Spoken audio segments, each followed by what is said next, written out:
Well, good afternoon, everyone. I am Renee Dreyfus, and I'm curator in charge of ancient art at the Fine Arts Museums of San Francisco.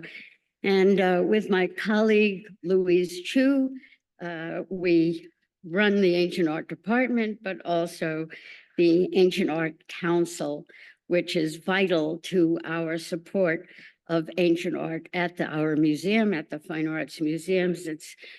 It plays a crucial role, and we're always happy and delighted to see our friends and members of the Ancient Art Council in the audience and online via Zoom. Today, we are once again co-sponsoring with RC, the American Research Center in Egypt. And we love doing that because we could bring great speakers to San Francisco for you. And your presence today is greatly appreciated. I know it's a beautiful day out there, and I'm really happy to see you all. And really, it adds immense value to our programs to see you here. And of course, the speaker is very important, and we're delighted that between the two organizations, we were able to bring Peter de Manuelian to San Francisco. I've been eagerly anticipating this talk that we are co-sponsoring today ever since I learned of his new publication, the biography of George Reisner, who of course is very important to us in the Bay Area with the collection at the Hearst Museum, brought thanks to Phoebe Apperson Hearst. But and also the objects at the Boston Museum of Fine Arts and Harvard. But primarily, I want to hear about his pioneering work on sites in Egypt and in Nubia, today's Sudan. So I'm delighted with our speaker today. I'm very happy that we co-sponsored it with RC. And at this point, I would like to welcome Barbara Wilcox, who will introduce the program. Thank you very much.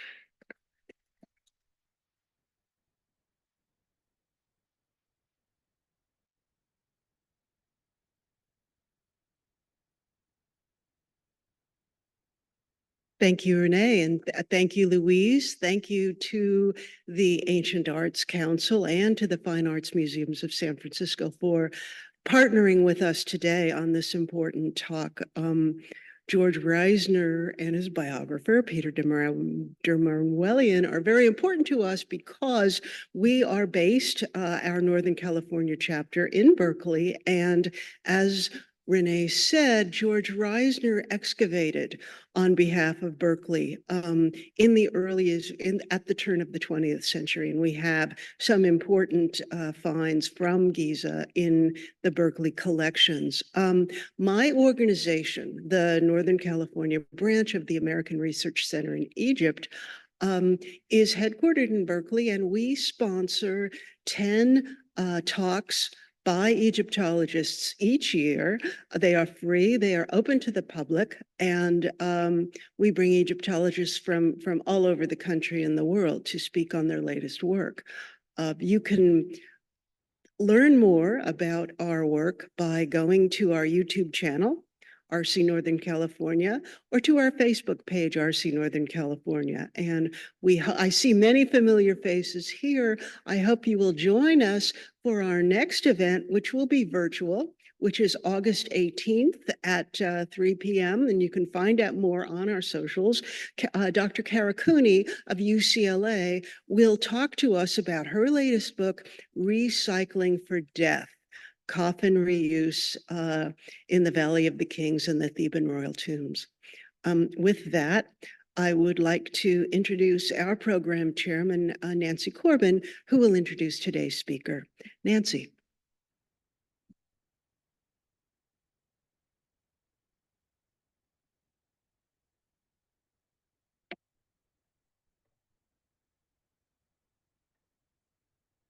Excuse me, I just lost my glasses.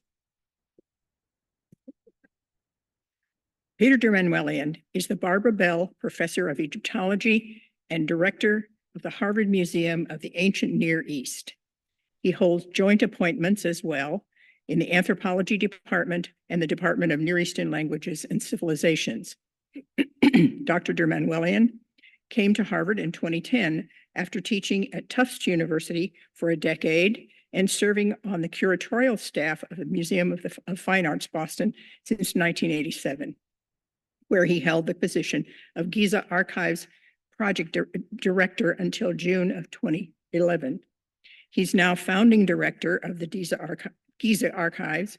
In addition to Giza, his Egyptian archaeological and epigraphic site work includes New Kingdom temples at Luxor. These are the epigraphic survey of the Oriental Institute at the University of Chicago and the pre-dynastic site of Nagata.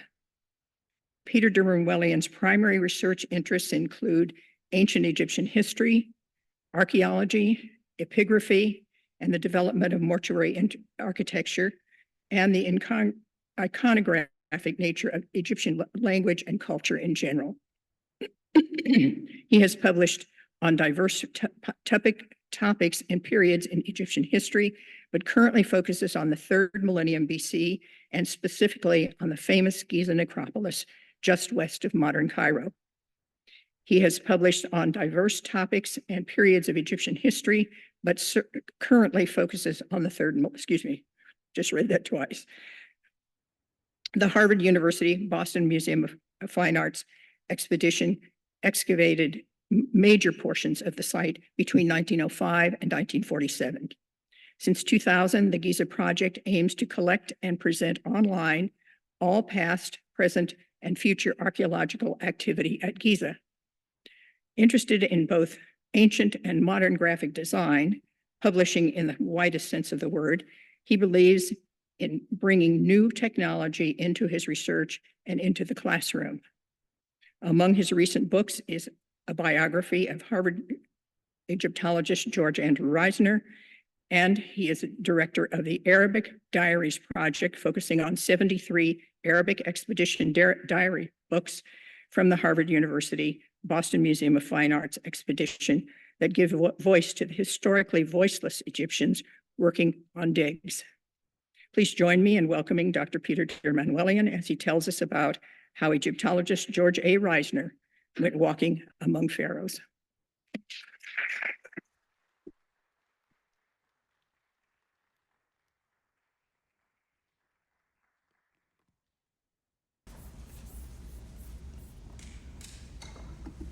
I'm going to try to clear that screen. We'll see if any others of those pop up. Delighted to have you here today. There we go. Honored to be in this magnificent auditorium. Thank you to Nancy. Thank you to Louise. Thank you to Renee. Thank you to Barbara. Thank you for this invitation. This is a kind of a homecoming, not so much for me, but for George Reisner. So I'm going to glom onto his coattails a little bit and enjoy the ride for as long as I can. And I hope that you will find some entertainment and interest in this as well. Let's see if we can get started there. There we go. Okay. Like so many projects, this one popped up out of another one, and I'll talk a little bit later about that, the Giza project, where we focused on the pyramids and all the archaeology from it. And that was a long-standing project, began all the way back in 2000, and it's still going strong now, first at the Museum of Fine Arts, or MFA in Boston, and now at Harvard. But there's a lot more to the story than just Giza, and as we dove into all of those archival records, I started to get more and more interested in this guy, George Reisner, and he worked at all of the red labeled sites that are probably too small for you to be able to read, don't worry about that, but just to show you that his one expedition was all up and down the Nile, an amazing accomplishment, and they're just some of the highlights objects that he found. Maybe a little bit more readable is to look at it in this way. So in roughly chronological order, in the way that Reisner excavated them, you see the Egyptian sites in blue and the Nubian sites in yellow, and one exception there, the only time that he worked outside of Egypt or Sudan, in Samaria, Palestine. 23 different sites, more than 40 years of excavations. When you're on the front lines like this, working at the most famous archaeological site in the world, the Giza pyramids, you eventually see and meet everyone. You rub elbows with all of these people. Some of these names you may know, some of them you may not, but he came in contact with all of them. Politicians, celebrities, archaeologists, royalty, you name it, they were all there. So I started to get more and more interested in this person and wondering how he pulled this thing off. Who was George Reisner? Personal life questions. Why did he get interested in the ancient world? Why didn't he go into banking or something else, or economics or whatever? Why did he choose archaeology? In fact, he started, as we'll see, in very different circumstances in his scholarly path. What about these particular sites? How did they get chosen? How did they come along? What's his ultimate impact, not only on Egyptology, but on Nubian studies as well? I'm getting a message here in Zoom. Hold on just one second. I think I will let that go, and hopefully the audio is still behaving itself. So this impact, and also impact on archaeological method in general. George Reisner was one of the founding fathers of modern, responsible, scientific archaeological method. And so we owe an awful lot to him, not just in the old world, but in the new world as well.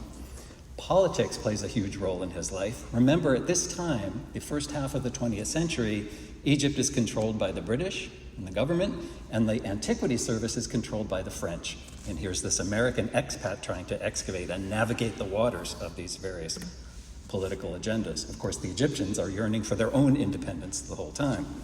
How did Reisner keep this going? The funding challenges, that's something that every major project has to struggle with. And along the way, he enriched so many great collections here at Berkeley, in Boston, Cambridge, Cairo, and Khartoum. And he did it through 2 world wars. In fact, he was the only American expedition during World War I that did not fold up and run off and go home. And there were reasons for that too. This was also a colonialist age, and we have to take that into account. And there's sort of a white Western colonial attitude to a lot of these ancient cultures. And we have to think about that whenever we discuss some of these early archaeologists. Think about their approaches, their agendas. Was Reisner a man of his time? Does that phrase work these days, or was he ahead of his time? We'll see the answer is perhaps a bit of both. And then there are the unsung heroes, the people who worked with him and for him, and not least the Egyptians, the Reises or the foremen who helped run the show for him and worked with him and faced so many of the same trials and tribulations and came through them with glowing praise. So who is this guy? Here's the nuclear family. It looks complicated, but these are really the only 3 people in the story. George married Mary. They had a daughter named Mary. She never married, and that's the end of the line. He had a brother named Deke who ended up running the bookstore at Purdue University, but we won't have time to get into his life too much today. He was born in Indianapolis. George Sr. was his father, and he had a boot and shoe store. So there's a nice advertisement there of where he was located, right on West Washington Street, which, if you've ever been to Indianapolis, is the main drag. It looks like that in the upper right today, so nothing like it. But I show you the house that he lived in the early years, and because that is a site of a huge tragedy that starts our story, in fact. And I was truly stunned. Nobody in our field knew anything about this until I stumbled on these 1883 newspaper articles that talked about young George's mother, who had suffered from some kind of postpartum depression, had been occasionally consigned to the Indianapolis Insane Asylum. And at one point in August of 1883, 9 months pregnant, she threw herself out of the 2nd floor of this house and instantly fell to her death, and needless to say, her unborn child as well. Wondering, as I'm not a psychologist, what this does to a young 16-year-old in August, no less, so he's not even in school, and I have found little to nothing along the way. The only mention I've ever seen that he makes of his mother is filling out a passport application. Father, blank, mother, deceased. That's it. The thousands and thousands of documents and letters I've perused, not a mention. So I think it was a case of stiff upper lip. I'm not going to show them that I'm suffering from this. Fantastic grades in Indianapolis High School. Everyone thought he was a model student. He was interested in ancient history. And so he made it, got accepted to Harvard, and joined as a member of the class of 1889. And there's his senior class photo in front of the famous Memorial Hall, a building which still stands, and I walk by just about every day. In the later years of his undergraduate education, he came under the wing of this individual. This is David Gordon Lyon, the first Assyriologist in the country. And this is the building that he founded, the Harvard Semitic Museum, which I have now renamed to the Harvard Museum of the Ancient Near East. Lyon was teaching him Akkadian, other types of cuneiform inscriptions, biblical Hebrew. So Egypt has nothing to do in Reisner's life at this point. It's all about Semitic language families and ancient history and these languages. Egyptology comes in a little bit later. Reisner comes home to Indianapolis after his BA, works for a year, earns some money, does the census, coaches the football team at Purdue, comes back to Harvard as a graduate student, and takes a weekend off to come back home and marry the girl next door.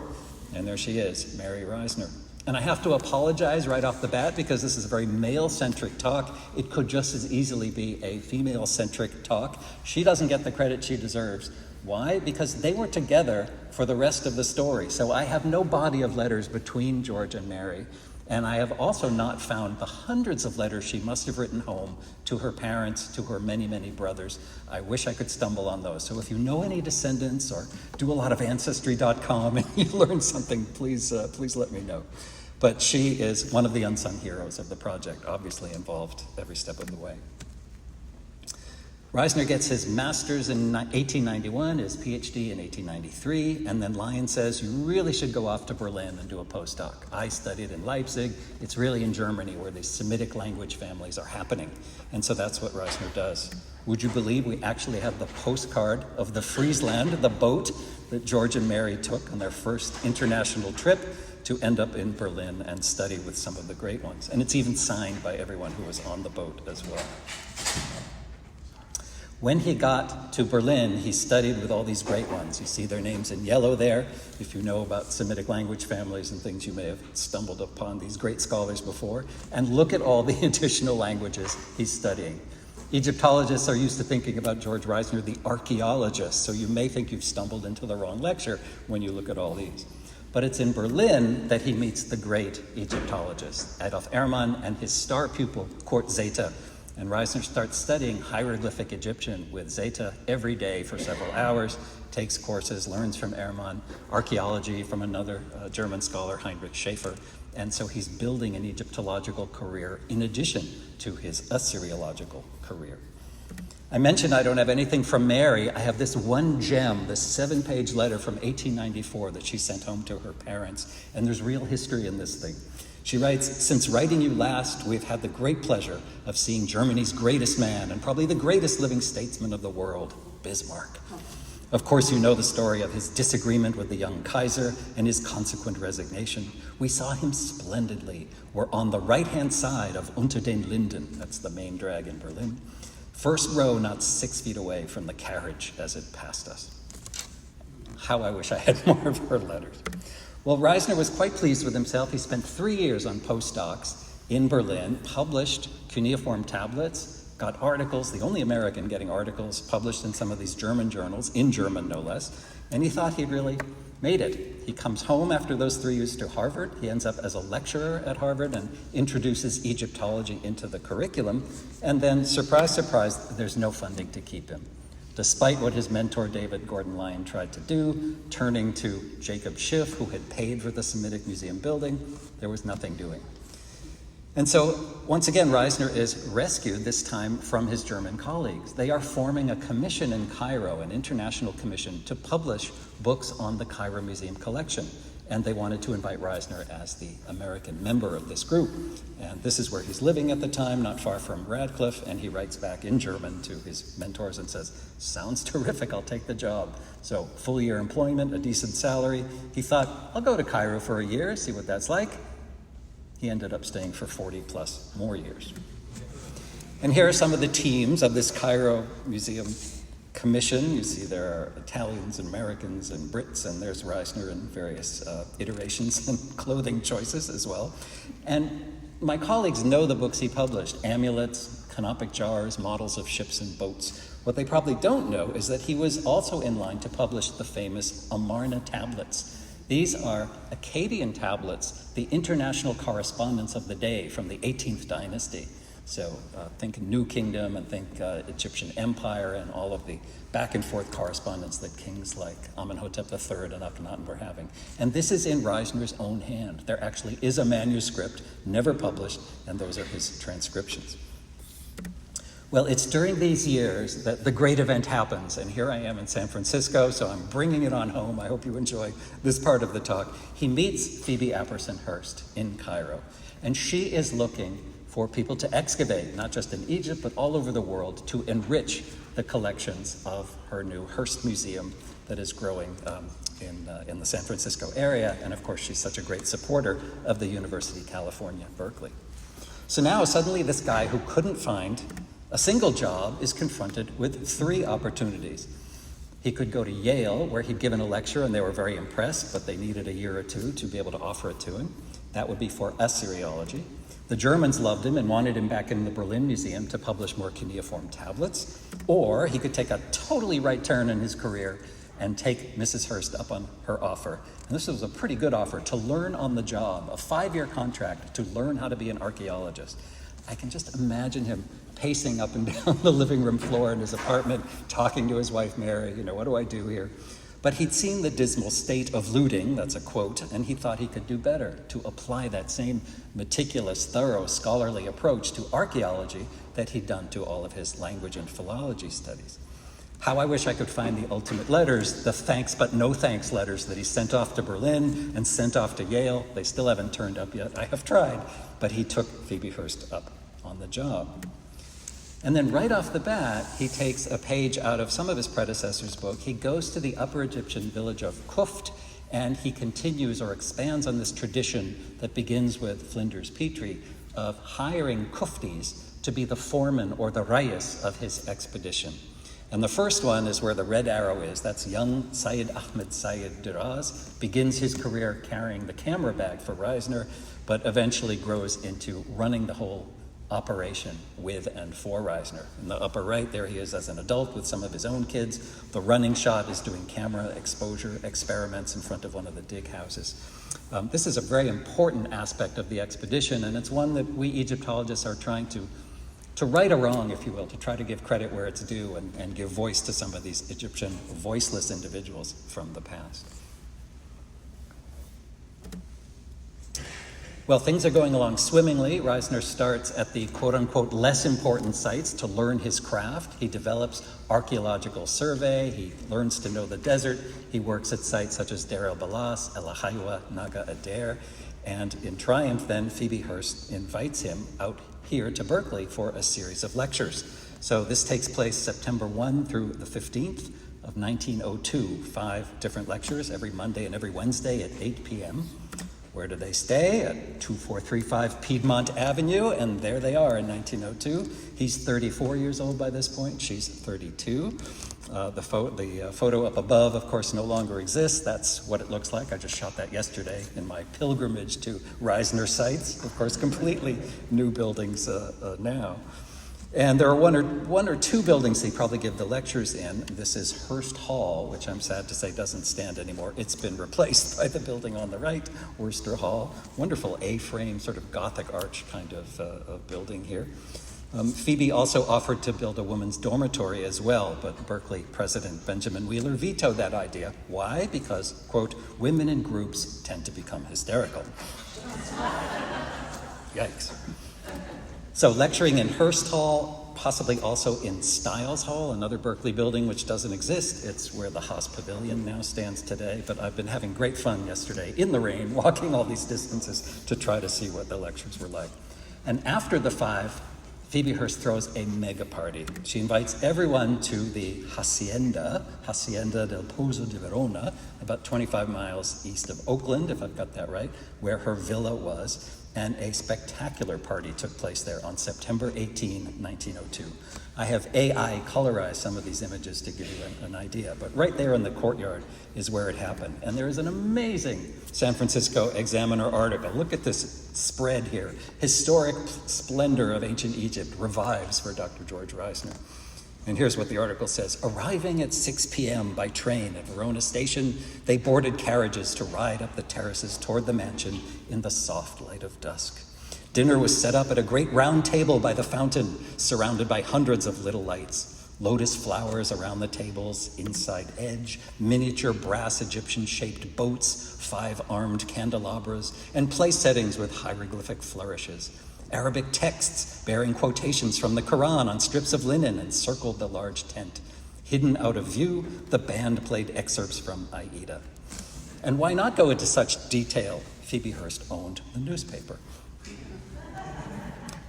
Reisner isn't in this drawing, and by the way, if you know where the archives of the Examiner are, I'd love to get the original of this. This is just a microfilm, and I've been searching forever. Even the Examiner doesn't seem to have these archives. I think that is probably Benjamin Wheeler, the Berkeley president, in the drawing at the right there, if I've got that.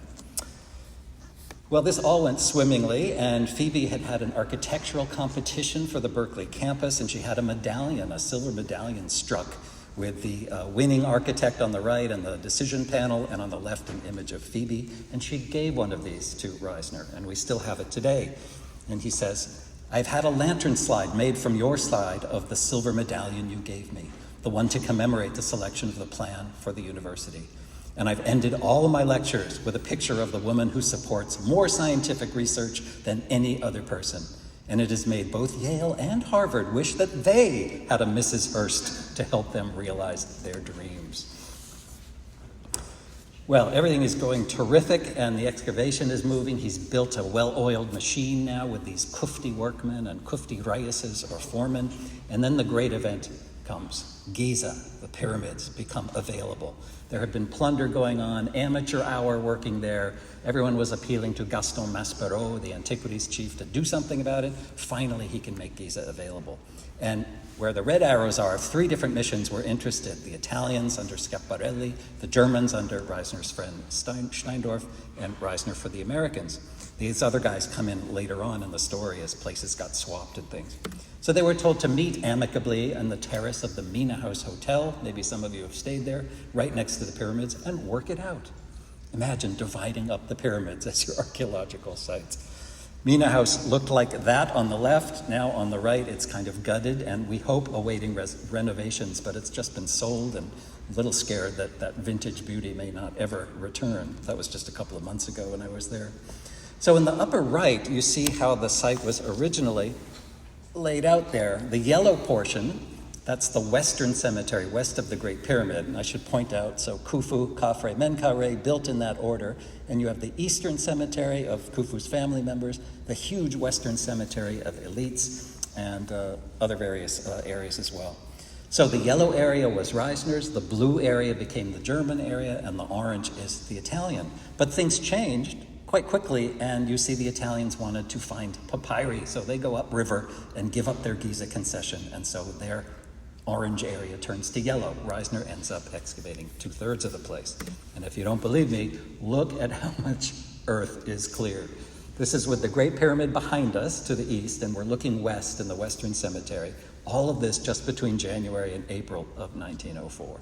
And they had these Decauville railway cars, you can see the tracks there, load the debris into the carts, wheel them away off the site, and clear the debris. 75 men, 150 men, sometimes 250 or even 300 at times. We might cringe archaeologically today. We work slower, obviously, and in smaller areas, and archaeological research questions are quite different. But at the time, he was way ahead of his time, taking photos, keeping diaries, making notes, numbering the objects. It really was a well-oiled machine. And he thought he was in great shape, as he noted, showing Phoebe's picture at the end of every lecture, until she had to pull out. 1904, financial constraints. She really has to pull back from a lot of her philanthropic endeavors. And she comes actually to visit Giza and see the operations, and she's leaning over burial shafts and getting all excited as statues are coming to light. But eventually she has to leave.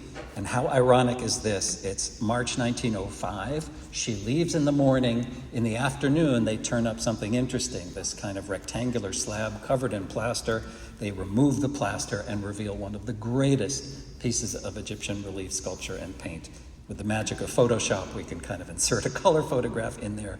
Yes, this is the famous slab stela of Wepem Nefret.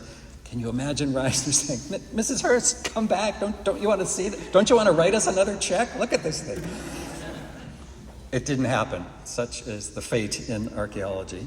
Wepem Nefret is one of only 3 slab stele at Giza that still preserve its paint. There are about 15 of them total, and emplacements, empty slots for about 40 or so altogether. An amazing thing. Even masterpieces make typos, by the way. That little box should be below the red mouth, but no matter, it's an amazing thing. And it's here, it's in the Hearst Museum. An amazing, amazing masterpiece from any period in Egyptian art. The slab stele are one of the major pieces of burial equipment at this era. So think 4th dynasty, 2500, 2400 BCE, the Pyramid Age. Under Khufu, this is what you get if you have an elite mastaba tomb at Giza. The other thing you might get is a reserve head. Very enigmatic, fascinating things. They're all together at the dig house right here and looking like invaders from Mars. They are never parts of complete statues. They're found in disturbed contexts down at the bottom of burial shafts. What are they? Are they substitute homes for the spirit in reserve, hence the term reserve head? Should we call them portrait heads? Whatever they are absolute masterpieces of Egyptian art. They open up the question again about portraiture. Some like to argue against the existence of portraiture, others don't. That's the subject of another lecture. But they really are unique, and many of them are in the Cairo Museum today, and many of them in the Museum of Fine Arts in Boston. So, Phoebe Hearst is pulled out. What's an expedition to do? You can't just disband for 5 years until you find some money and bring everybody back together again.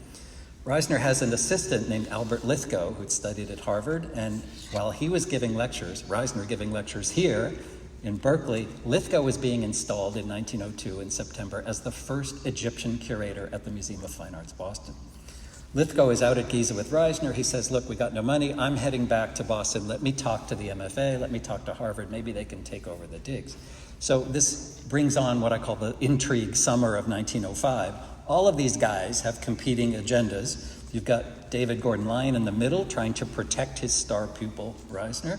You've got Harvard's great president, Eliot, on one side wanting to support scholarship, but doesn't want to build up a whole collection to compete with the MFA. You've got the MFA who would love to have great works of art, but they don't want to be on the hook for millions of potsherds and paying bills for excavations.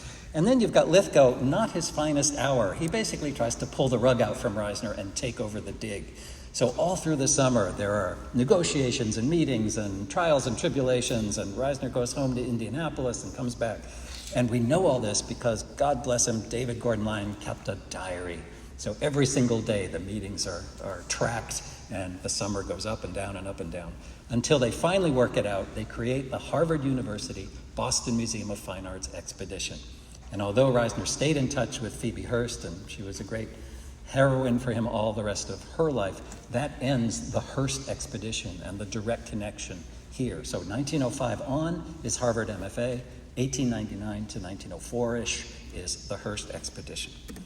And at Giza, this is what happened. So he had started in the far western cemetery out there. Let me see if that raised hand can go away if we're going to get more of those. Apologize for that if that's showing up. And then after work in the Western Cemetery, he decides it's time to go over to the Menkaure, the third and smallest pyramid complex at Giza. And you'll see that there's the royal pyramid, and then a pyramid temple, a long causeway, and then a valley temple further to the east. That's the Old Kingdom Royal Pyramid Complex layout. So he goes over to this pyramid, and in a case of future thinking, he says to Syed Ahmed, his Rais, who's now the head photographer, no more just carrying the camera bags, he says, I want you to climb up a third of the way of the pyramid and photograph the progress of the clearance of this temple every evening. When I read that, I thought, that's a movie waiting to happen, a time-lapse thing. And it'll go way too fast. You won't be able to follow this particularly, but I've strung a few of them together. So in 1906 to 1907, you can watch the Menkaure Pyramid Temple get cleared.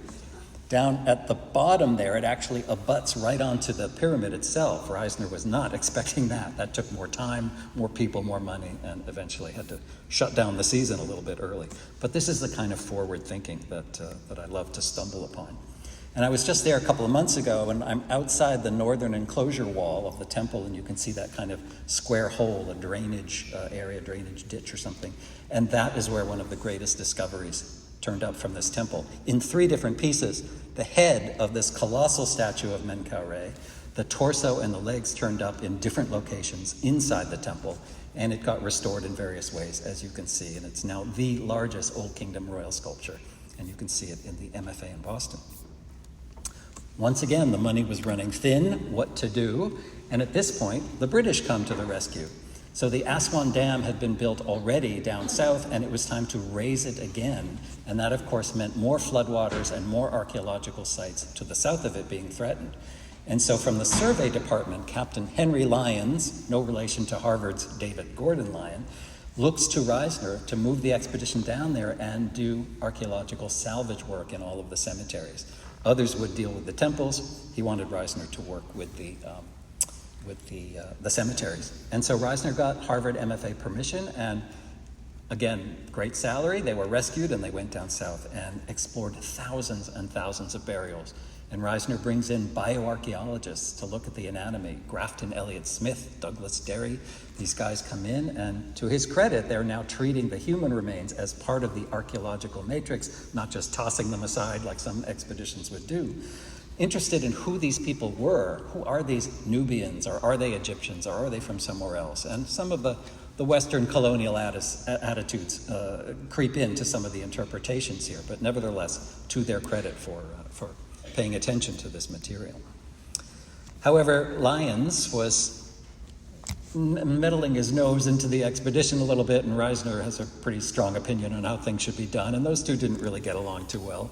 And so Reisner finally turned around, talked to his old Harvard mentor, and said, you know, you've got that Jacob Schiff money, and I know you've wanted to dig in the Levant somewhere. I'm ready. I'll join you. I couldn't join you in 1908 when you started at Samaria, but I'll work the 1909 and 1910 seasons. And so he did, and this is the hill at Samaria in Palestine. That area is in the news today for rather tragic reasons. But with the architectural archaeologist Clarence Fisher from Penn joining him, Reisner did a spectacular job so early in Levantine archaeology history. And you can see just how complex the site is with all the construction phases and the different color coding. Because of World War I, the book didn't come out until 1924. Remember, the seasons are 1909 and 10, but they set the bar very high. And in fact, the Reisner-Fisher method came to be quite well known in Syro-Palestinian archaeology. His greatest find at this site, though, was a collection of 63 administrative inscriptions written on ceramics here, dating probably to the 8th century BCE, the reign of Jeroboam. And for him, this was the earliest biblical Hebrew writing yet found. So Reisner, the philologist, got very excited about this. And throughout his life, he was interested in returning, but it didn't happen. The Ottoman control of the area from Istanbul, remember this is all part of Ottoman Empire, was pretty difficult to deal with, and none of the finds were allowed to come back to Harvard. So funder Jacob Schiff from New York eventually lost interest, and later others came back to the site, but not Reisner. What blows my mind about this period, though, is if we have any archaeologists in the audience, you know what it's like to come back from a dig season. Mountains of data, hours and hours of processing and organization. Well, that's one dig. Reisner, in these couple of years, was doing 3 digs in 3 different countries. The Archaeological Survey of Nubia, thousands of cemetery sites and burials. 1909 and 10 seasons at Samaria in Palestine. And in the middle, at Giza, he moved on from the Pyramid Temple, abutting the pyramid, to down at the end of that causeway to the Menkaure Valley Temple. And that one's even more complex because you've got the temple itself with all of its phases. Menkaure didn't finish it. It was in stone, tried to be finished by his son in mud brick. There is mortuary architecture, settlement archaeology, because that courtyard there was eventually filled in later in the Old Kingdom, maybe with housing, with grain silos, with other types of things. So you've got objects of daily life, you've got fantastic royal statuary of Menkaure, and because it was all so carefully documented, we know exactly where every statue turned up the day it was found. We've got all of the notes. Among these, turning up in 1908 and found under the supervision of Ulrich Bates, another student of Reisner's who ended up at the Peabody Museum at Harvard, but died young preparing for the war effort in World War I. These 4 amazing triads of King Menkaure, the goddess Hathor with the sun disk and the cow's horns, and local provincial deity. The 3 up above are in the Cairo Museum. The one down below, which is the only one where Hathor sits in the middle, is in the Museum of Fine Arts, Boston. But most people don't know that originally it was 2 and 2. So back then, the partage, or the division system, was such that you'd excavate, the antiquities authorities would come in and say, okay, you can have that for Berkeley, we'll take this for the Cairo Museum, or you can have that for Boston, we'll take this for Cairo. So originally, 2 triads were in Boston, which most people don't realize. And in this old installation photo, you can see the pieces of the colossal Menkaure right there. There are 2 triads, and it's the one on the right that eventually went back to Cairo. Why was that? Because between 1908, we fast forward to 1910, even more spectacular, the Menkaure dyad or pear statue came up. So how do you negotiate for something that's one piece? How do you split that in half? Well, lots of suggestions, but eventually Maspero and Reisner came to the agreement that the MFA would send back 1 triad and in return would get the pear statue. And that's why it is in the Boston Museum today. So you see 1 triad and the dyad and then another fragmentary triad right there. Well, Harvard Camp up at the pyramids was Reisner's home. He owned no property in the US, and he only came back a few times to teach at Harvard and to curate at the MFA. I should mention that Albert Lithgow eventually got fed up with the MFA, didn't think they were assembling an archaeological collection well enough, and so, frankly, he got poached to the Metropolitan Museum of Art. Went there, led their expedition, had a brilliant career, everyone loved him, and so I think his not so finest hour in 1905 flattened out a little bit. Reisner and Lithgow eventually made up, and they were colleagues later on, and it was a brilliant career. But Reisner takes over as the MFA curator and eventually Harvard professor. He comes home in 1911 to teach, and also by this time he had just solved the riddle of the Sphinx. It's hard for us to think about now, but as late as 1911, people were saying that the Sphinx was a late period thing or a Middle Kingdom thing. But by studying the Menkaure statuary and the layout of the Menkaure pyramid complex, comparing it to Khafre, Reisner realized that the Sphinx must indeed represent Khafre. And he announced this back at the museum in 1911. And in a very early example of fake news, the press ran with it. And before you knew it, there were secret chambers inside the head of the Sphinx, and ascribing to Reisner, Atlantis lying underneath the body of the Sphinx. And for the rest of his life, he couldn't live down these various theories that supposedly came from him. So a great lesson in how to deal with the press moving forward for him. All this time, he'd still remained fascinated with the Nubian cultures to the south and wondering who these people were. And so he heads down to Nubia around 1913 because he'd heard that a British irrigation project was going to flood the area of Kerma by the 3rd cataract way down south. And he finds this amazing series of cemeteries with these un-Egyptian looking round mud brick tumulus burials with hundreds of chambers in them, and also this spectacular Egyptian statue of the lady Senui. Her husband, Jefahapi, who was known from another site up in Egypt, was there too, but just the base. His statue is very fragmentary. And Reisner decided to keep digging. He was fascinated by the Nubians and who they were. And when 1914 comes around and World War I breaks out, he thinks very carefully, also had to break ties with so many of his German friends and colleagues. That was tough, but he came down on the side of the Allies and decided for the sake of his men and to keep employment and allow them to feed their families, he was not going to close up and run the way the Penn expedition did, the Metropolitan Museum expedition did. He kept digging right through the war. So he's down in Kerma first, and this is probably where his greatest misinterpretation of the data comes in, because he thought with Lady Senui there that these must be Egyptians who were sent down to sort of start an Egyptian outpost in the Sudan.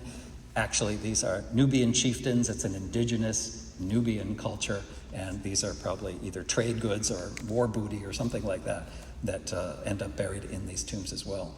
I also love talking about fake news and things. The Kerma culture has no written language, and yet in the newspaper articles they talked about how Dr. Reisner had found this civilization with the most beautiful poetry ever discovered. Pottery it was supposed to say, not poetry. Beautiful Kerma ceramics, spectacular stuff. From there, it was on to the site of Jebel Barkal, even further south by the 4th cataract. And imagine this flat landscape, and then you've got this holy mountain just coming up out of nowhere with this pinnacle, which may have represented a Uraeus serpent or colossal statue. temples up against the edge, first built by the Egyptians in the New Kingdom and then later taken over by the Nubians. And you'll notice there some later period pyramid fields as well. No one knew how to get into these pyramids, and it was quite a problem for any explorer. Reisner figured it out on the first day, namely that the entrances were not in the pyramids, but they were at some distance away on the ground with a diagonal staircase leading down under the pyramids and into the burial chambers. And that allowed him to explore 3 other pyramid sites and enter them easily and excavate them clearly. So, for example, it was on to Nuri, which is a little bit further north on the other side of the river. And now he's finding Nubian kings and queens, people that nobody knew where they were buried. Was it Egypt? Was it Sudan? Some were even mentioned in the Bible. These had all been plundered, and yet careful excavation turned up amazing things nevertheless. These are in the MFA collection. And this shot, I've actually colorized it with AI to show the dig camp and the pyramids behind, and the men are organizing all the shabti figures, the servant figurines that are revealed by the hundreds in these burial chambers.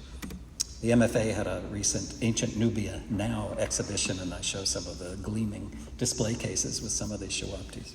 So there's Nuri, there's Jebel Barkal, there is El Kuru, some of the burial chambers surviving there, beautifully decorated at El Kuru, Tanwa Tamani and his mother, Queen Kalhata, for example, wonderful mishong, this half Egyptian, half Nubian kind of motifs in these mortuary scenes and inscriptions beneath these pyramids. And then in 1915, it's back to Egypt in the middle part of the country, an amazing Middle Kingdom cliff tomb site called Deir el-Bersha, cleared just over a few months in 1915. An amazing procession model offering figures here, and you can see how the thieves have jumbled up all those boats and things. This tomb may have more wooden models in a single location than any other tomb in Egypt. But the great prize was this amazing Middle Kingdom painted coffin. You're looking at the inside of one of the long ends. It's been taken apart for easier display. And Reisner figured out a way to offer the successor to Maspero, the next French antiquities chief, Pierre Lecoq. He said, what if I give you samples of Nubian objects I'm finding for the Cairo Museum, and in return, let me have the Deir el-Bersha Middle Kingdom painted coffins for the museum in Boston? And that worked out. I can't resist taking a little aside here to show how Reisner's sites, almost all of them, are in the works today. They're so important that missions from all over the world have returned to ask new questions and expand on Reisner's work. And Deir el-Bersha is no different. For many years, a Belgian mission has been working there. And I love this. You see the meter stick that every archaeological photographer puts in the photo to get a sense of scale. Well, in 2018, that very same meter stick, left behind by Reisner's crew, turned up, found by the Belgian mission. And now you're saying, how do you know that's the same meter stick? And I can tell you because look at that circle right in the front of it. There it is, and it shows up in the old photos too. So I started thinking, well, they went to Bersha in 1915. Where was the expedition just before Bersha? They were down at Kerma at the Third Cataract. So I start looking at those photographs, and with the human remains shots, there it is with the circle carved out in the middle, only it's not empty this time. It probably had this compass in it.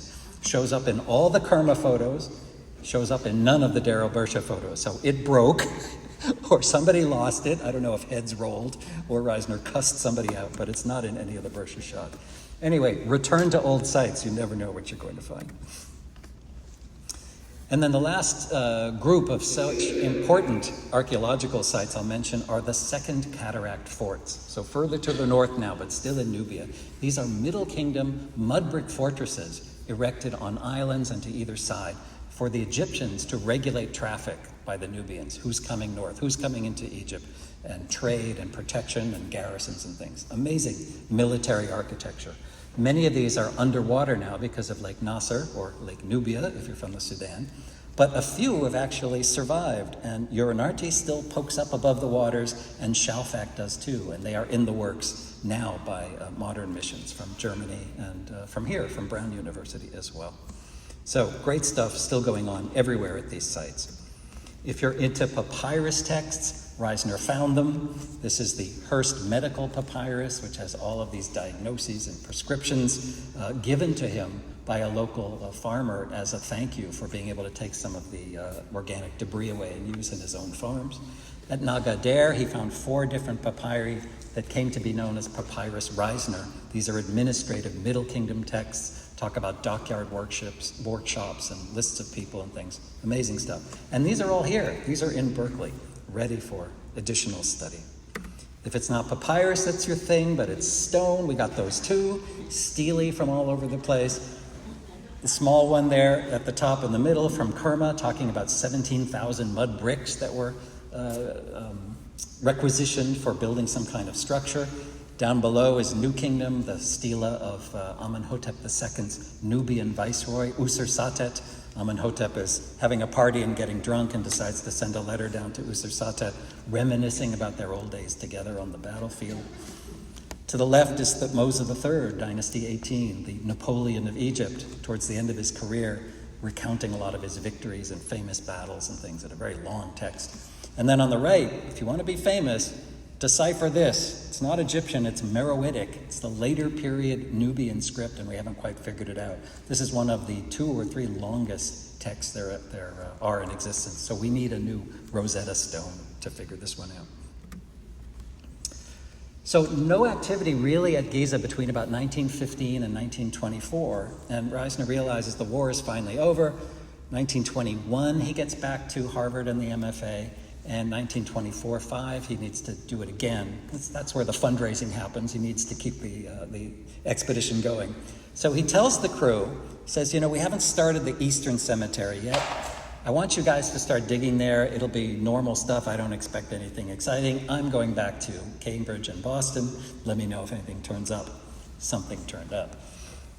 Right here, the expedition photographer's tripod leg slipped into the limestone and showed that it wasn't limestone at all. It was plaster that was covering and hiding something. This is 1925. So they excavate down and down. Nobody's been down here since 1927. We can take a quick peek from 2 months ago. Wait for the pigeon. Wait for the pigeon. There it is. Scared me to death when I filled that.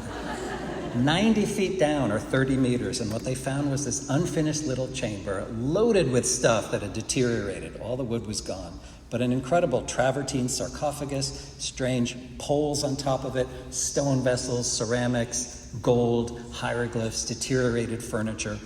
And we really have to credit Syed Ahmed Syed, the Rais, because he told the 2 Western excavators who really wanted to charge right in and clear the place, you guys aren't good enough. You really should wait for Reisner to get back from America. And so he sent cablegrams and also convinced Reisner, convinced the French antiquities chief, shut this thing down until the boss can come back. And he did, and he said, we have got to take our time, lie on mattresses if we have to, take a tweezers, pick up every little tiny piece, give it a number, take photos on glass plate negatives, log everything in, remove it to the camp. Only then are we going to be able to reconstruct what we've got here and who it belongs to. And so they did. There are some of the photos down there of 7,000X, and all that meticulous work allowed for the wood to be restored, and among the stuff, beautiful gold vessels and alabaster ceramics and butterfly inlaid bracelets and this bed.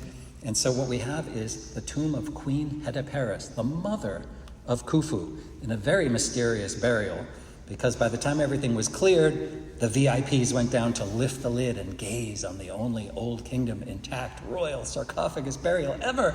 And they lifted the lid, and it was empty. But the furniture is absolutely fantastic. There's a copy set in the MFA, not on display these days, but you see the carrying chair, her portable sort of bedroom canopy set, beds, headrests, curtain boxes. All of this has moved from the Cairo Museum to the Grand Egyptian Museum, and I'm sure it's in a beautiful new display. We get to 1938, and I stumbled on this photo, and I'm thinking, what on earth is going on? The men are like laughing, they're up at the camp, they're making digging sounds with their trowels. Reisner's talking with some guy. Who is this? This is Abe Schechter from NBC. He's come over to try to record and broadcast the king's wedding, but they turned him down. So he needs a plan B, and he thinks, why not a live broadcast from the Giza pyramids? Sure, why not? So, 1938, late at night, so that it would be dinner time back in America, they figure out they're going to do a live broadcast. I went digging for this, and I actually found the recording. And outside the Great Pyramid, on a cold winter evening, there's Reisner, his daughter Mary, there's the British archaeologist Walter Emery, Reisner's assistant William Stevenson Smith, the Egyptian archaeologist, with the Fez there, Salim Hassan, who takes over part of Giza when the Germans were expelled. And they broadcast. And it was just great to hear the man's voice after all this time, and I'll play you a little snippet. So the interviewer says, at intervals, Harvard calls him back to Cambridge to teach some classes. Tell us, what does an archaeologist hope to prove by uncovering these ruins? So there's a very scratchy recording here. The acoustics are not terrific for it, but I've given you the text above. So let's see if this will play.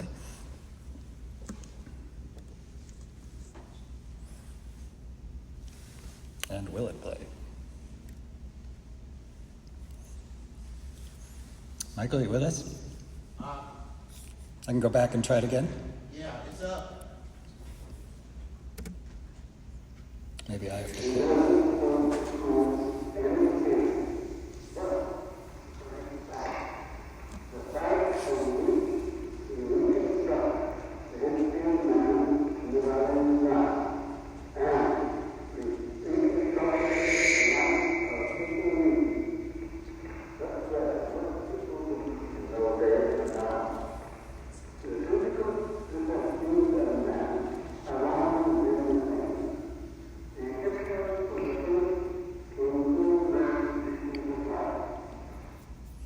Now, you may think he's bored and uninterested in all of this, but actually he's quite blind by this point. From the early 1930s, terrible cataract problems. So he's either reading from a paper or trying to memorize it, and he sounds bored with it all. But in fact, he wrote that I was so excited I couldn't even sleep all night, and the international cablegrams came in from all over the world congratulating him. Remember, this is the first live broadcast ever, 1938, not just outside the pyramid, but another actor was inside the King's Chamber, and he broadcast from there. Miles of cable going down to the Mina House Hotel and beyond into Cairo. It was quite an operation. If you want to read about it, get Abe Schechter's book. It's called, I love this, he was a radio news guy. The book is called I Live on Air. Get it? Well, Reisner made one trip back to the US when the MFA director by this point, George Harold Edgell, convinces Harvard to give him an honorary degree at commencement. And this is 1939, happens to be his 50th anniversary. So I figured out where they were. You can see the inlays in the building, and there it is. There's Director Edgell escorting a blind Reisner up to the platform. Would you believe I found a photo on eBay of this very event? And I colorized it there, of course, and that's where they're sitting. Of course, there were trips over to the MFA and newspaper interviews and things. And what's Reisner doing here? Well, he's visiting the bust of Ankaf, which I won't go into in this talk, but he's also revisiting the Menkaure pear statue because in the basement, assistant curator Betty Eaton had found a piece of the beard among all the fragments, and they'd just restored it. And so he's blind, but he's feeling the beard and saying, nice job, well done. He couldn't wait to get back to Harvard camp, though, his true home, and there's the nuclear family. What's he doing? They're reading detective novels to him. That's his only avocation, and he has to have them read to him because he can't see them himself. By 1940, in the midst of the war, Reisner sends his wife and daughter home to America. They have a quite circuitous route around South Africa until they finally get to New York. He never saw them again. He suffers from strokes. He ends up pretty much bedridden, unable to speak at Harvard camp for the last year of his life, and he died at the pyramids in 1942.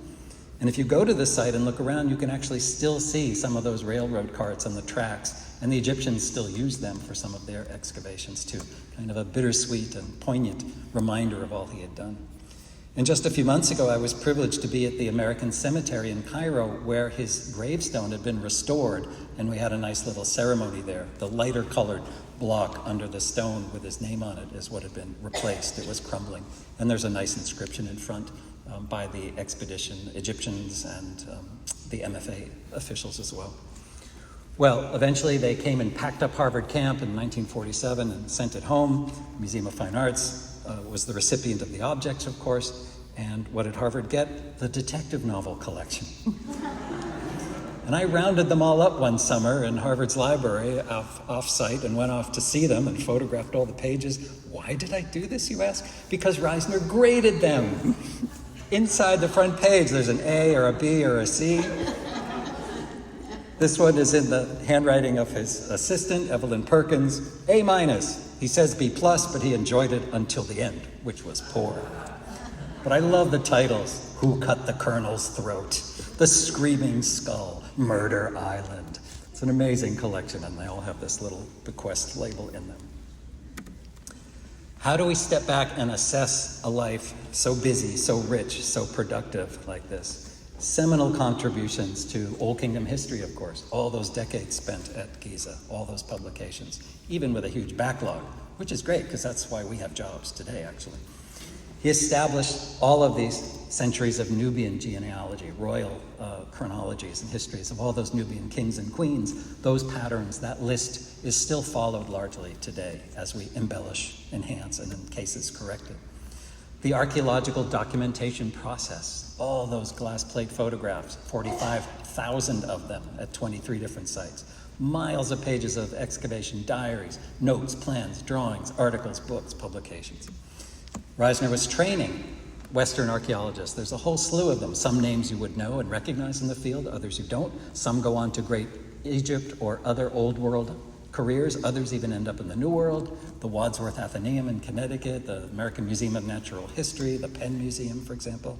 But he also trained all these Egyptians too, and they went off to be reises or foremen for other digs as well, and not just in Egypt, but all over the place in the Near East or Middle East.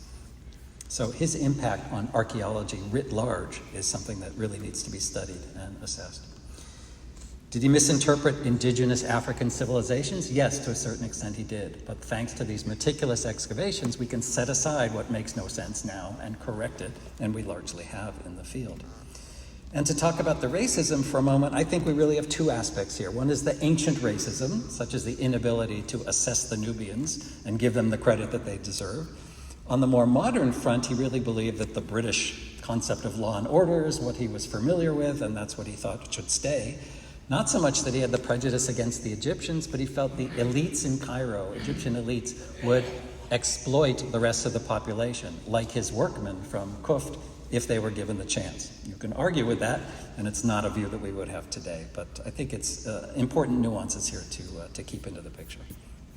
So I'm going to finish up just a little bit talking about why this is not a frozen corpus of stuff and why it actually allows us to move forward now in all kinds of new and exciting ways. First of all, the goal is to preserve. So tell me, which of these do you think you can still read today or 5 years from now? It's an interesting question, isn't it? We went on for the most important Reisner site called the site of the Giza pyramids, and we created the Giza project, running for 20 years now. Huge database that links and brings all this stuff together, and not just Reisner's expedition, but everything. So moving beyond just databases now, it's 3D modeling and the ability to go into ancient tombs, click on buttons to see the reconstruction and the original appearance as well, put it all together, and whoops, looks like I have another screen button to remove. There we go. Sorry that those keep popping up. This forces us to think in multiple dimensions. The present day and what we can do, the early 20th century when the excavations were happening, and then the reconstruction. What was Giza in the 4th dynasty or 5th or 6th, and how do we reconstruct these monuments responsibly so it isn't just another video game? At Harvard, we have a wonderful visualization classroom where we teach Giza classes on the big screen and can wear headsets and give presentations, and that's a great way to really get large-scale access for a site that deserves to be seen at a large scale. And something else I've come to love is Harvard Camp, or formerly Hearst Camp, the dig house to the west of the pyramids. You can see by the 30s, it was pretty well developed. There was even a tennis court there, but I don't think Reisner was playing too much tennis with his cataract problems. But this is such an important educational tool, I think, that we modeled it. We built this thing just based on descriptions and photographs and views of the courtyard where there was always stuff. And I'm cheating a little bit here because I've got objects in here that were never there at the same time, of course. 1936, The orange bust of Ankaf right here, that's 1925. The triad of Menkaure, that's 1908 right there. The reserve head, that's 1913 or so. But you get the idea how these things fit together. And we try to follow the life of the object from its discovery in the burial shaft, bringing it to Harvard camp, giving it a number in the object register book, typing up the descriptions in the diary, translating the text if it's inscribed, then any kind of conservation it needs to be glued back together or whatever, bring it into the photo studio and get it photographed on these glass plate negatives. And then comes the big question, the division, right? Does it go to the Cairo Museum, or is it going to end up in the MFA or the Hearst Museum here, where it gets, of course, a whole new numbering system and begins a whole new life as a museum object. Once you've built Harvard Camp, you can go to Harvard Camp. So we've been experimenting with what's called the Smart Stage, or what I call Zoom 2.0, which is a way to go to the site virtually. And you'll see as the camera gets behind that screen how the illusion is created. It's just me, 2 walls and a floor with a projection system, and it looks like I'm in the courtyard. And I could beam somebody else in from Singapore and we could have a conversation. I can pop up objects with my iPad, rotate them around, we could translate them in class, whatever. Going back to the 4th dynasty is a little more complicated. Here is King Khufu's opening of the mouth ceremony in his pyramid temple. And here you open yourself up to all kinds of problems because scholars aren't usually thinking about, well, what time of day should it be? Who's invited? Is it just the royal family? Where are the Egyptian populace? Are they allowed anywhere near the place? Does that ceremony take place in this temple or elsewhere in some temporary purification tent? These are all interesting questions that you don't think about until you have to actually generate the models. And the models now are coming in handy too. 3D photogrammetry, whether it's a Sketchfab website library of 3D models or this new technology called, and I love this term, Gaussian splats, modeling not based on polygons but on these little dots or splats. You gotta love the way the tourists turn into these ethereal ghosts while the statue of King Khafre is in perfect resolution in there. Lots of experimentation to make this material more accessible. 3D scanning, of course, is now happening everywhere. Once you've got 3D scanning, you've got 3D printing, and we have relatives and descendants of Bernard Bothmer, the great Egyptian art historian who worked at the MFA and the Brooklyn Museum for so many years. Well, he figured out a long time ago that this head goes on that body, so I took all the credit for it. No, I tried to print this out knowing it was going to be a match because the head is in Boston, the body is in Cairo. I took this garish blue head with me. Why blue? So no one would think I was stealing an antiquity. And we went to the Grand Egyptian Museum and put it together, and perfect fit, hieroglyphs and all. Of course, I knew it would be a perfect fit thanks to Bernard Bothmer's previous discovery and publication of it. Nevertheless, a great use of 3D printing, and can mass production for classroom use be far behind? I will finish with just one other discovery which turned up in 2006. I had been looking for descendants of those Reis family members, thinking they may have stories about Reisner or the odd photo or something. And I finally found the second son of 9 children of Syed Ahmed Syed's son, Muhammad Syed, the last Reises who took care of Reisner through his illness, through his death, saw the packing up and closing down of Harvard camp. And it was a pleasure to meet him. And then he says, well, I've got this. And I looked at this thing, and it's an expedition diary book kept by his father. There are others too. He said, well, if you like that, I have 73 more of them in my village in Upper Egypt. And so I went home and raised the money, and we bought these. And these are almost all of the excavation sites. His father, his uncle, there's 4 or 5 different hands. These are handwritten Arabic diary books. And we have now started the Arabic Diaries project. We are studying these, transcribing them, translating. We'll create a great website that will put them all together. In fact, we brought in a company from Paris that uses AI to actually read handwritten Arabic and transcribe it into Microsoft Word typed Arabic all by itself. And we're now correcting all those, and then we'll start the translation process. Really exciting project, and it ties into Giza, of course, because 42 of the 73 books are Giza excavations. And the men were making transcriptions of hieroglyphs. They were doing deductive reasoning. We're learning about the Egyptian thinking process on an expedition from an Egyptian point of view, something that no other expedition has. It's all the Westerners doing any of this kind of writing. The websites will eventually have this kind of thing where you can click on the transcribed Arabic and the corresponding handwritten passage will highlight, or vice versa, put it all together. There are sketches and drawings. It's an amazing view into archaeology of the early 20th century from the Egyptian side. As I think more and more about how to make this material more accessible, and as was mentioned, this book has come out, Walking Among Pharaohs. It's 1,000 pages. It's not for the timid. So how do you get this message out to a wider audience? And I've been thinking about shorter versions of this thing. My wife suggests that I do that. It's a pretty good idea, probably. No footnotes, just 100 pages or 200. Another option is to try to make little short videos. And I've been playing with cameras like this and invisible selfie sticks, and they allow you to be a one-man film crew and wander around and do the sort of documentary type approach. So maybe this is a way to get the message out, short 3-minute little talks on highlights of the excavation or important events or great finds and where they are today and that sort of thing. Here is a shot of the visit to Giza of the Belgian King Albert, and there's the Antiquities chief Pierre Lacaux, and they're coming to meet Reisner, who's going to shake their hand and doff his cap. We have learned so much about not only Giza, but so many other places in these 23 different archaeological sites over 40 plus years. And in fact, without Reisner, all of this other cool stuff, the modeling, the visualizations, the VR, the AR, and all that kind of stuff would not be possible.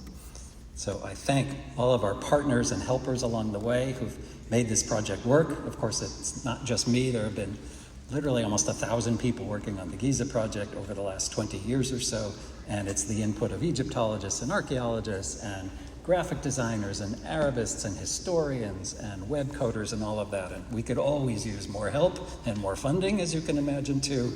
And putting it all together, I think we've got work ahead of us for a long, long time to come. Thanks very much.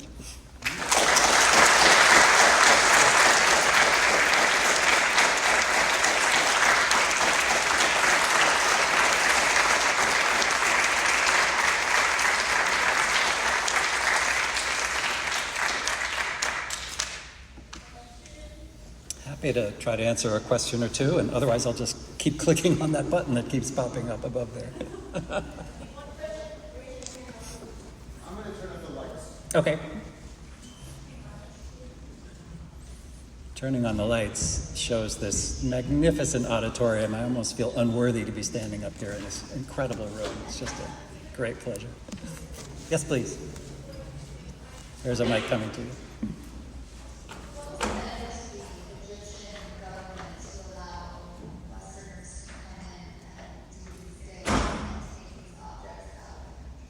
I missed the very second word. What was the benefits to the Egyptians of allowing?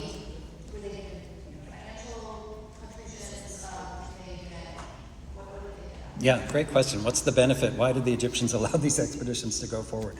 Well, there's good news and bad news on this front. At the early 20th century, it's the Western archaeologists who are showing this interest in ancient pharaonic Egyptian history. And some people used to take the argument, well, the Egyptians don't care about their own heritage. That's not accurate, and it's not fair, and it's not true, because there was an active Western kind of conspiracy, really, to stop native Egyptians from having access to hieroglyphs and Egyptian history and things. When they tried to form schools and programs and things, in various subtle ways, they were shut down. So it's not fair to say that only the Westerners cared about ancient Egypt, and they didn't care. Slowly, that system was rectified. You get Salim Hassan working at Giza, and an Egyptian-led Egyptian excavation, which is great. But what happened was, with this 50-50 split, of course, you're enriching the collections of the Cairo Museum. You're contributing to knowledge. These Western expeditions are coming in and spending their own money, right, on the excavations and the publications and things. There's also a shift in archaeology. So back at this time, they're mostly funded by museums who are hoping to enrich their collections. When that becomes less possible, when the Egyptians don't allow objects to leave the country, as they don't now, it switched from let's get stuff to let's get information. So it's the universities who largely fund the excavations going on these days. It's kind of a shift that way.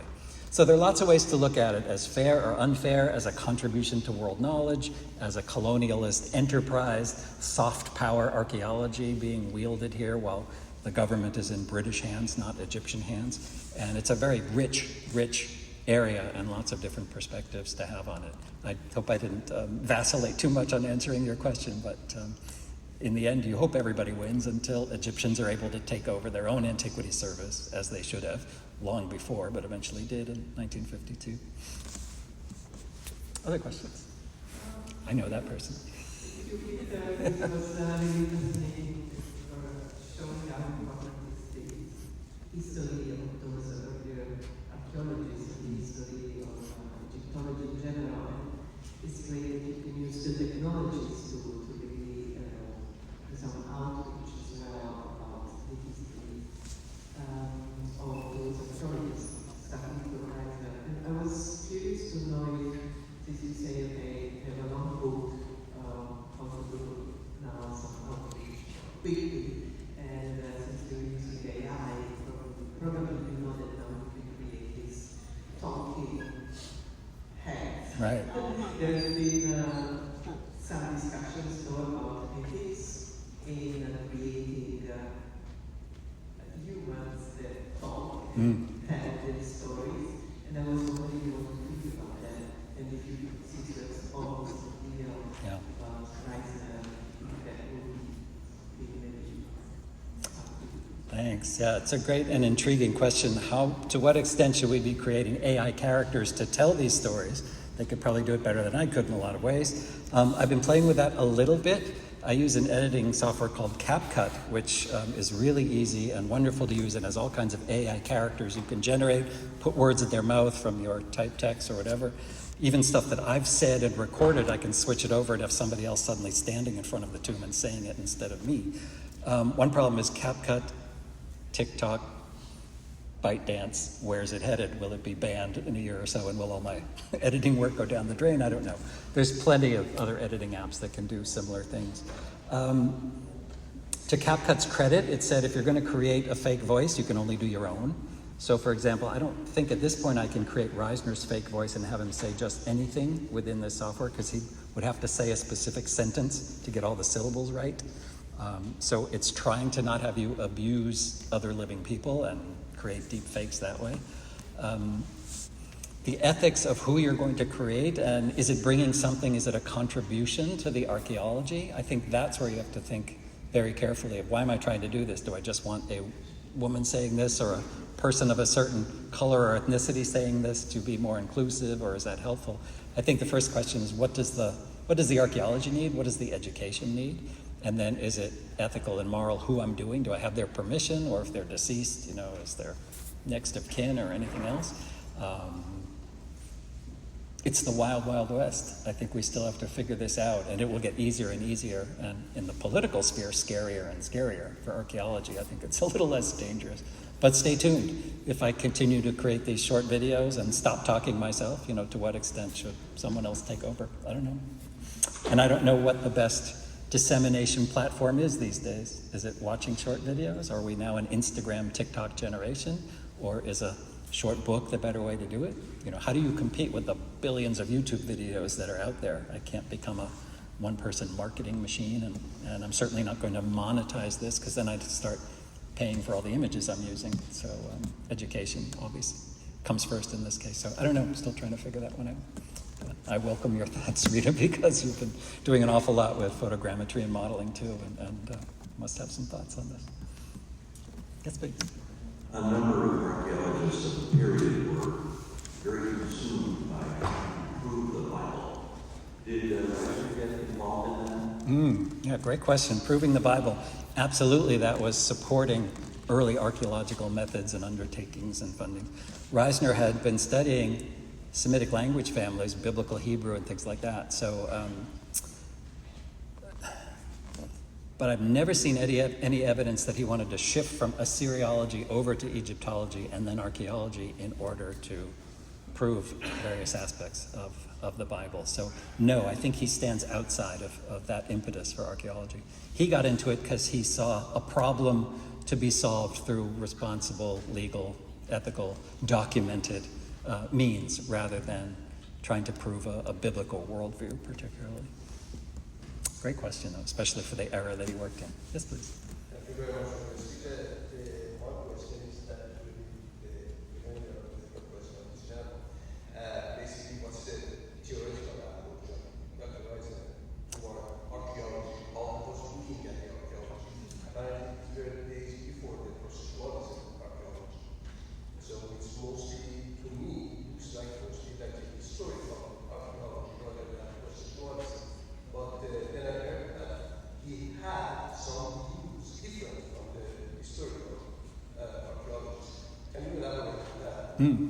So what was his research focus, basically? Yeah, he predates the whole arguments and debates of processual archaeology, post-processual archaeology, predates an awful lot of that. He always said his priority was historical research.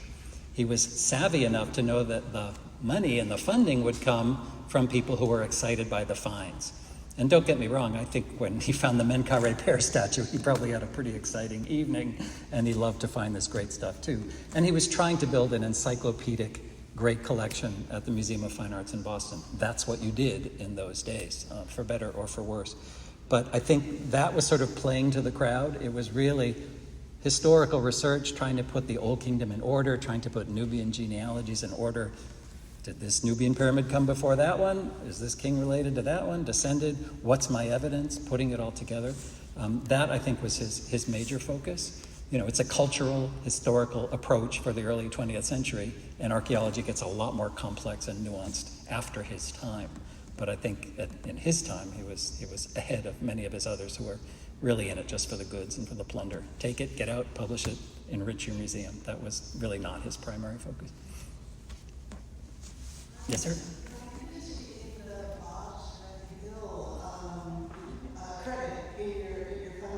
Yeah.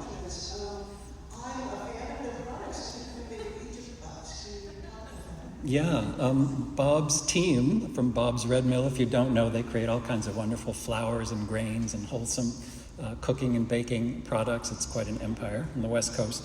And Bob contacted me one day. He had taken my online Giza course through Harvard X or the edX platform. That's a 60 video, 8-module online course. You can start at any time and self-paced and free. And turned out he's an archaeology fan. So we had a bunch of Zoom conversations, delightful people.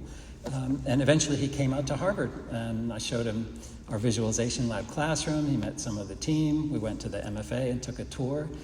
He was 93 at this point and not so mobile, so we did sort of the wheelchair tour and a tour of Boston Harbor as well. And before you know it, he said, you know, I don't believe in getting things for free, and he supported very generously a lot of the Giza project activities, which was great. He really wanted me to take him to Egypt, and I was hoping that would happen, but his health deteriorated recently, and as so often happens, you start a company, you build it, you step aside, and then it's hard to get a handle on what they're doing with the company later. So I think it was bittersweet these last times. To his credit, he made it a 100% employee-owned company, which I salute him for, Bob's Red Mill. He passed away just a few months ago.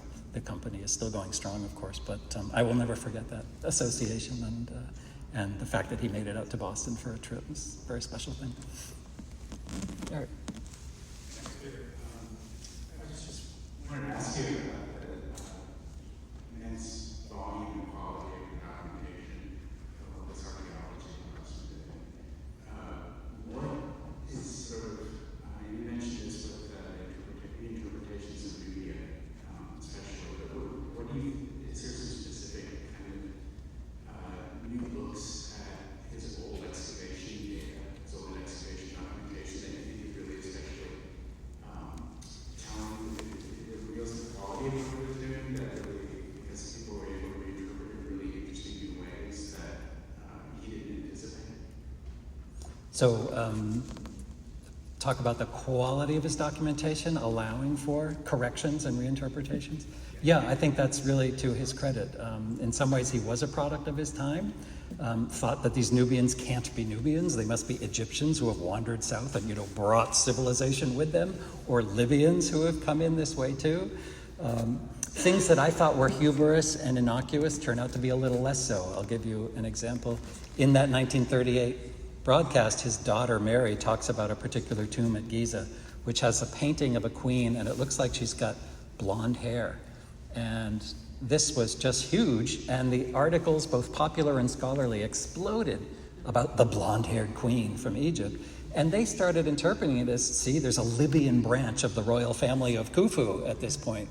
And there were short stories and magazine articles. Cosmopolitan picked it up.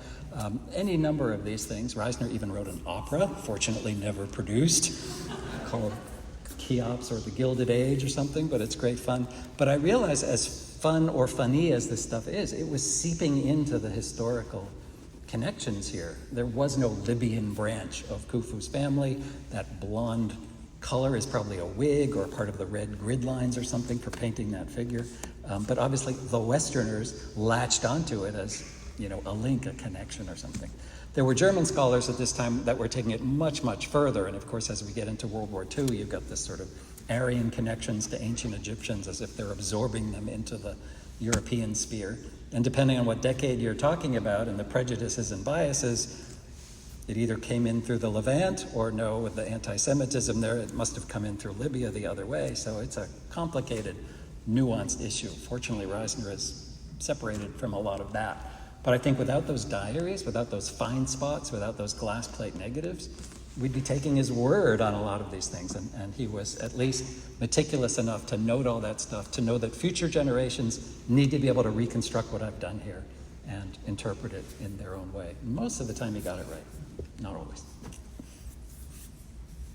Well, if there are no more questions, my question to you, Peter, is after 15 plus years of immersing yourself in this study, how do you, or can you, turn off your brain?